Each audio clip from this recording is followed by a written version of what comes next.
पहाड़ों के कोने में बैठा एक छोटा सा गांव जहां रहती थी सरिता। उसकी दो बेटियां थी। बड़ी बेटी का नाम था रश्मि और छोटी बेटी का नाम था राधा। सरिता के पति का देहांत जब छोटी बेटी 1 साल की थी तभी हो चुका था। ये क्या हो गया मेरे साथ? अब मैं इन दोनों छोटी बेटियों का लालन पोषण अकेले कैसे करूंगी? सरिता, हिम्मत रख। अब सब कुछ तुझे ही करना है। कैसे काकी, कैसे करूंगी? माँ, आप मत रो, सब ठीक हो जाएगा। तब से सरिता दिहाड़ी मजदूरी करके अपनी दोनों बेटियों का लालन पोषण कर रही थी।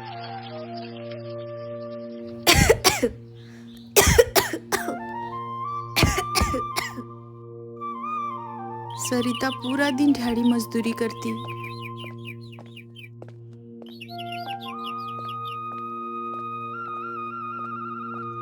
और जो भी पैसे आते उसे अनाज खरीद के लेके आती।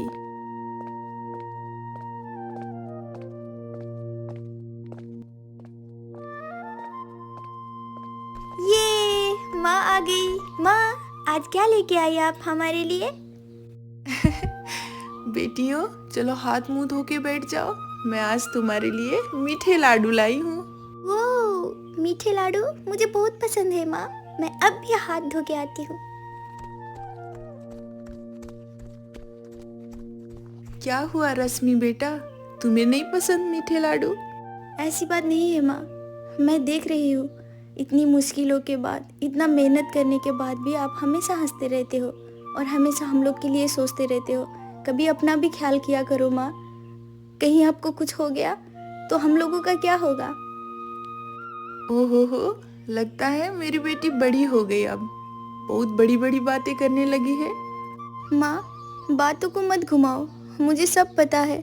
आप पूरी रात खांसते रहते हो और अपना ख्याल भी नहीं रखते। अगर आपको कुछ हो गया तो हम लोगों का क्या होगा, ये सोच सोच के ना मेरा दिल घबराता है। ज्यादा सोचने की जरूरत नहीं है बेटा, मुझे कुछ भी नहीं होगा। जा तू हाथ धो के आ, फिर सारे साथ में बैठ के मीठे लाडू खाएंगे।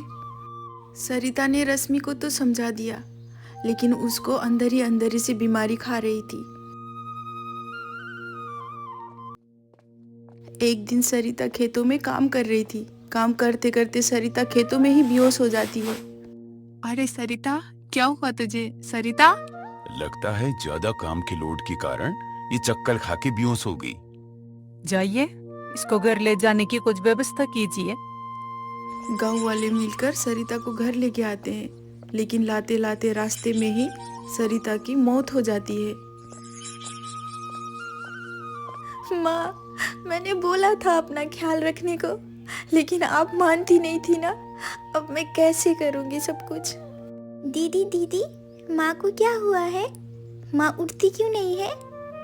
अरे बेटा, चलो इधर आओ तुम।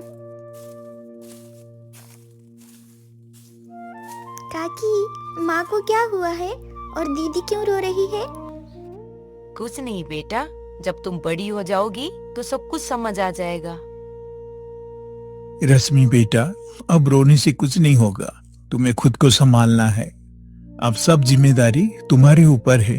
देखो छोटी बहन, अगर तुम ऐसे रोगी तो उसको कौन संभालेगा? लेकिन काका, कैसे कैसे होगा सब कुछ? रश्मि अभी 16 साल की हुई थी। बाप का साया तो बचपन में ही उठ गया था, लेकिन अब माँ का साया भी साथ नहीं रहा।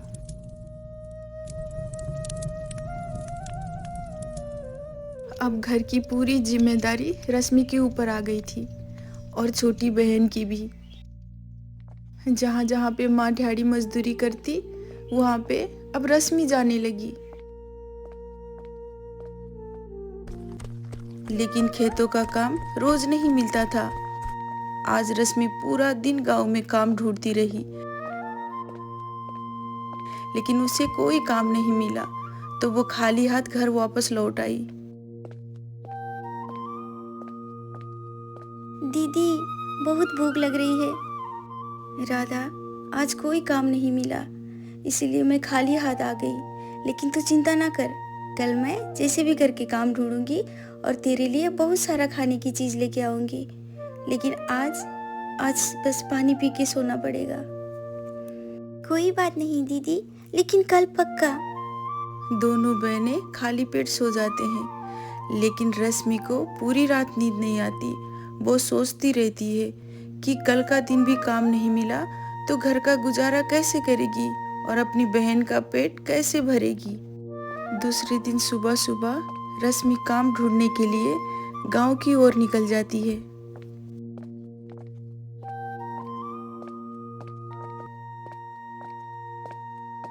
काकी जरा सुनिए, कौन कौन हो तुम?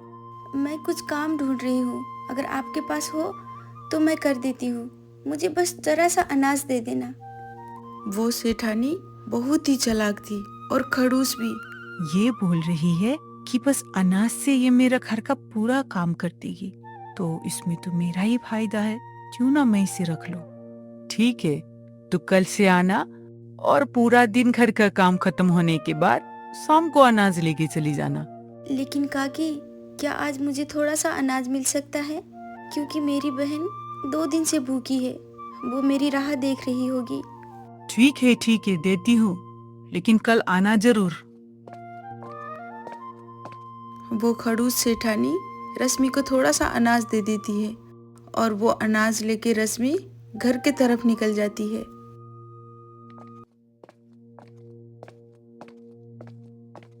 रश्मि घर के तरफ जा ही रही थी, लेकिन उसने देखा कि एक बूढ़ी औरत रास्ते पे चिल्ला चिल्ला के रो रही थी। अरे कोई इस बूढ़ी औरत की मदद करो, मैं कितने दिनों से भूखी हूँ, कोई इस बूढ़ी औरत की मदद करो। उसी रास्ते से और लोग भी गुजर रहे थे, लेकिन किसी ने भी उस बूढ़ी औरत की तरफ मुड़ के नहीं देखा।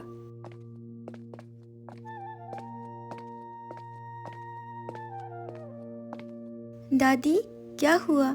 आप ऐसे रास्ते में बैठ के क्यों रो रहे हो? क्या करूं बेटा, मुझे बहू और बेटा ने घर से निकाल दिया। अब मेरी जाने की जगह भी नहीं है। मैं क्या करूं? कितने दिनों से भूखी हूँ, मर भी नहीं जाती मैं। मरने की बात सुनते ही रश्मि घबरा जाती है। अरे दादी, ऐसे क्यों बोल रहे हो? अगर आप चाहो तो आप हमारे घर रह सकते हो। मेरे माता पिता नहीं है, हम 2 अनाथ बहनें एक साथ एक छोटे से घर में रहते हैं। अगर आप चाहो तो आप हमारे साथ रह सकते हो। उस बूढ़ी औरत ने रश्मि की ओर गौर से देखा। रहने दो बेटा, तुम्हारे माता पिता भी नहीं है, तुम बेचारी अनाथ बच्चियों पे मैं बोझ नहीं बनना चाहती। दादी, आप चिंता मत करो, मैंने ना आज एक काम ढूंढ लिया है। जब मैं सुबह से शाम तक वहाँ पे काम करूँगी तो आप मेरी बहन की देखभाल कर लेना। रश्मि के काफ़ी जिद करने के बाद वो बूढ़ी औरत रश्मि के साथ रश्मि के घर चली जाती है।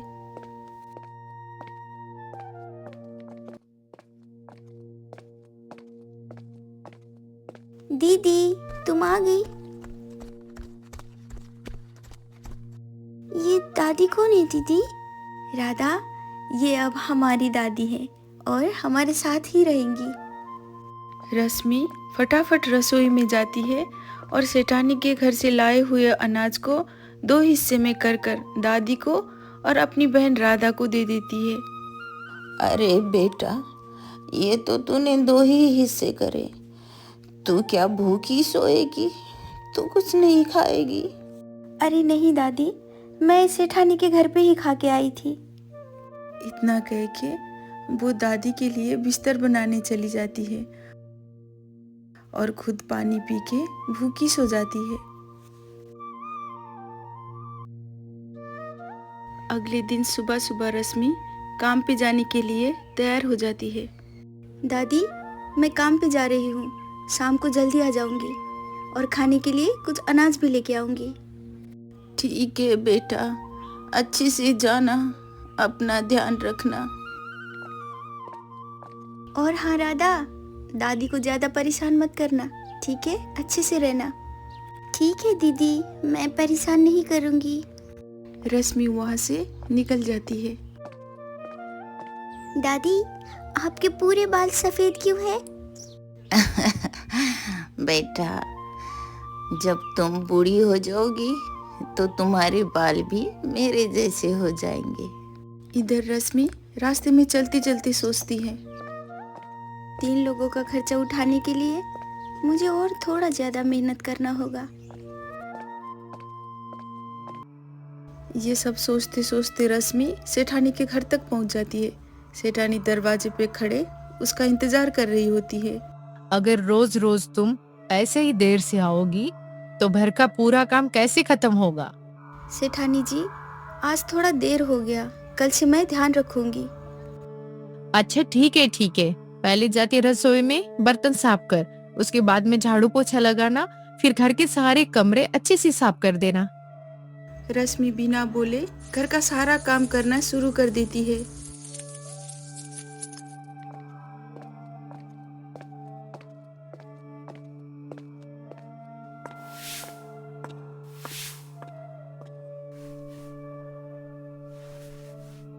शाम को काम खत्म होने के बाद रश्मि थोड़े से अनाज लेकर घर की ओर निकल जाती है।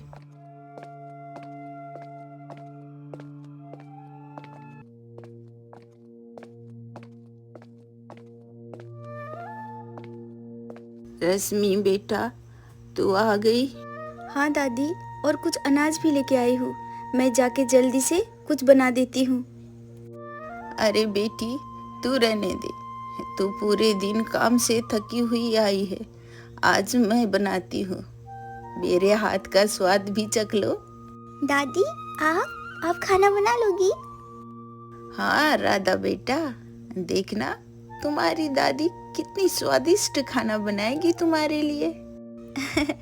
ठीक है दादी, मैं हाथ मुंह धो के आती हूँ, तब तक आप खाना बनाने की तैयारी कीजिए। इस तरह घर रोज हंसी खुशी में बीतने लगा।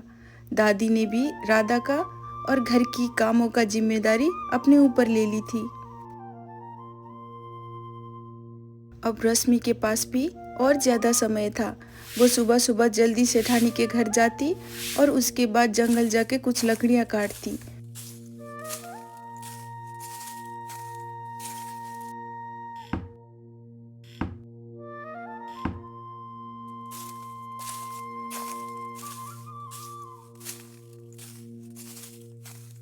फिर उसी लकड़ियों को बाजार में लेके बेचा करती।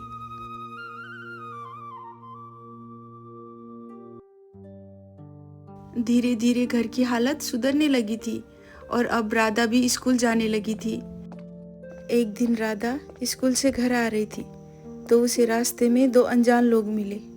अरे बेटा सुनो, तुमने क्या इस गांव में किसी बुरी औरत को देखा है क्या? हाँ, लेकिन क्यों? जल्दी बताओ, कहाँ देखा तुमने? नहीं, पहले आप ये बताओ कि क्या काम है आपको उनसे? अरे बेटा, वो मेरी माँ है। मैं उनको काफी महीनों से ढूंढ रहा हूँ, लेकिन उनका कुछ पता ही नहीं चल रहा था। मगर मैं कैसे मानूं? उन्होंने तो मुझे इस बारे में कुछ भी नहीं बताया। बेटा, तुम हमें उनके पास ले चलो, तुम्हें सब पता चल जाएगा। ठीक है, चलो। दादी हमारे साथ रहती हैं।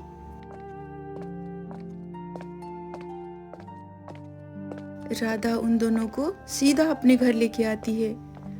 वो बूढ़ी औरत जब अपने बेटे और बहू को देखती है तो वो घबरा जाती है। माँ, हम आपको काफी दिनों से ढूंढ रहे थे, लेकिन आप मिल ही नहीं रही थी। कहाँ चली गई थी माँ हम लोगों को छोड़कर? माँ, आप इतनी छोटे से घर में कैसे रह रहे हो? चलो घर। अपने बेटे और बहू की बात सुनकर वो बूढ़ी औरत चौंक गई। नहीं बेटा, ये घर तो छोटा है, लेकिन इस घर में जो सुकून और शांति है वो कहीं पे भी नहीं। माँ, लगता है आप अभी तक मुझसे नाराज हो। अगर मेरी किसी बात पर आपको बुरा लगा हो तो मुझे माफ कर दो और चलो घर। हाँ माँ, आप ऐसे छोटे से घर में कैसे रह सकते हो? घर चलो। ठीक है, लेकिन मुझे कुछ वक्त चाहिए सोचने के लिए।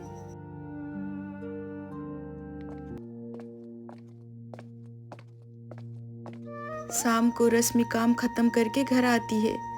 रश्मि को देखकर राधा रोने लगती है। अरे अरे राधा, क्यों रो रही हो? क्या हो गया? दीदी, आज दादी को लेने दादी के बेटे और बहू आए थे। दादी ने बोला कुछ वक्त के बाद वो हमें छोड़ के चली जाएंगी। क्या दादी, क्या आप हमें फिर से अनाथ करके चली जाओगी? उस बूढ़ी औरत को दोनों बच्चियों को रोते हुए देखकर बहुत ही बुरा लग रहा था। उसको समझ ही नहीं आ रहा था कि मैं क्या बोलूं। अरे मेरी प्यारी बच्ची हो, तुम लोग क्यों रो रहे हो? ये सब भाग्य का खेल है। देखते हैं आगे क्या क्या होता है। जो प्यार मुझे मेरी औलाद ने नहीं दी, उससे भी कहीं ज़्यादा प्यार तुम दोनों ने दिया है। तुम कैसे सोच सकते हो कि मैं तुम दोनों को छोड़कर चली जाऊंगी? दादी, आप हमें छोड़ के नहीं जाओगे ना? अरे नहीं जाऊंगी बेटा, चलो चले, साथ में बैठ के खाना खा लेते हैं। उधर उस बूढ़ी औरत के घर पे बेटा और बहू के बीच साजिशें चल रही थी। तुम्हारी माँ की भी ना आजकल भाव बढ़ गए हैं। शांत रहो बिमला, शांत। अभी गुस्सा करने की वक्त नहीं है। एक बार सारा जायदाद हमारे नाम हो जाए, उसके बाद तुम्हें जो मर्जी करना है कर लेना। लेकिन इसके लिए तो तुम्हारी माँ को घर पे आना पड़ेगा, तभी तो वकील यकीन करेगा, वरना तो सारा जायदाद उसी बुढ़िया के नाम हो जानी है। सुप सुप बोलो सरिता, सुप सुप। अगर ऐसा हुआ तो हम दोनों सड़क पे आ जाएंगे, और ऐसा कभी मैं होने नहीं दूंगा। दरवाजे पे खड़ा उन दोनों का बेटा सारा कुछ सुन लेता है।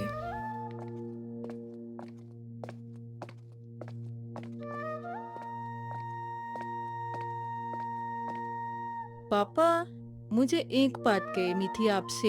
हाँ बेटा, बोलो, क्या बात है?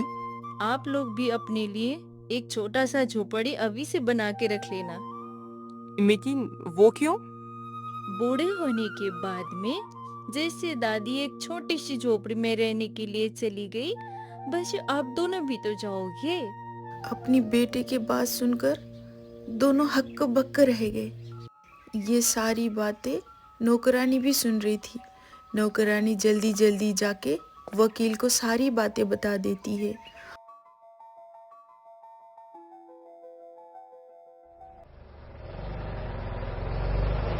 वकील भी घर ढूंढते ढूंढते वहीं पहुंच जाता है जहां पे राधा, रश्मि और दादी रहती थी।